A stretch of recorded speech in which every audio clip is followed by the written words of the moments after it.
Every gambler knows that the secret to surviving, I don't wanna take advice from fools. you always won every time you placed a bet.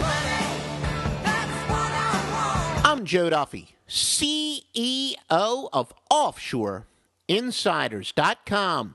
In this report, we are going to take a look at sports gambling and spot situations. Now, sports gambling is a fluid science. Parameters and dynamics change, and betting experts must be proactive.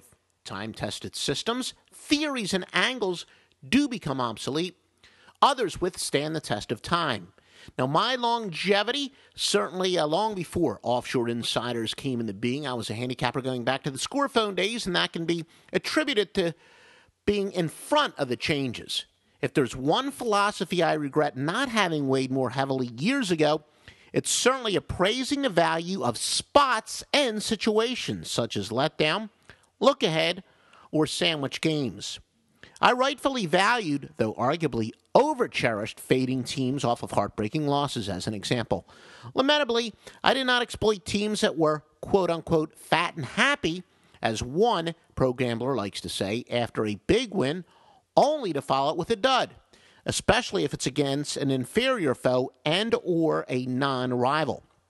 Henceforth, I'll refer to as inferior non-rivals as a quote-unquote routine opponent.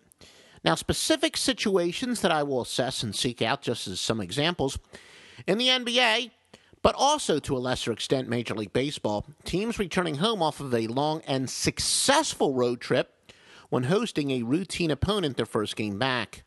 Road trips are much shorter in college basketball, generally not much more than 3 games in conference play, though often longer in non-conference, especially with those smaller conference teams. Hence, the opportunities are not as prevalent on the college hardwood, but still fruitful nonetheless. A team coming off an emotional win is another example, by being a considerable favorite in their next game. This is when I'm likely to bet against them. While we evaluate this state of affairs heavier in college and pro football, it applies also in college basketball, followed by the NBA. Another example, a sandwich game, often overlapping with letdown scenarios above. This is when a team is a big favorite against a routine opponent, sandwich in between games against a lead opponent. This is especially true if the team we are fading is a contender hosting an also-ran before and after games playing a fellow contender. As an example would be in college basketball.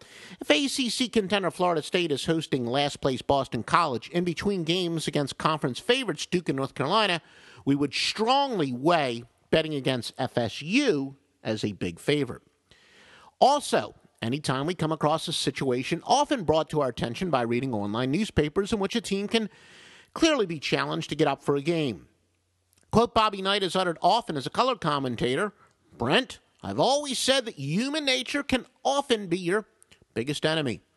Now, isolating those situations is a sports betting expert's best friend for life. Complacency among the most common of human emotions for sure, and athletes are far from immune from this. In fact, with long road trips, certain games clearly being more high stakes than others, they are rather susceptible. Precisely when this occurs is quite foreseeable to the learned handicapper. Now, matchups, coaching adjustments, bad lines, power ratings, and more top the list of evergreen variables that must always be considered. But my biggest epiphany in recent years is how substantial scheduling dynamics affect the spread outcome. Again, for winning picks for the nation's best handicappers and only the best handicappers, it's www.offshoreinsiders.com. Again, www.offshoreinsiders.com. It's cool until I hear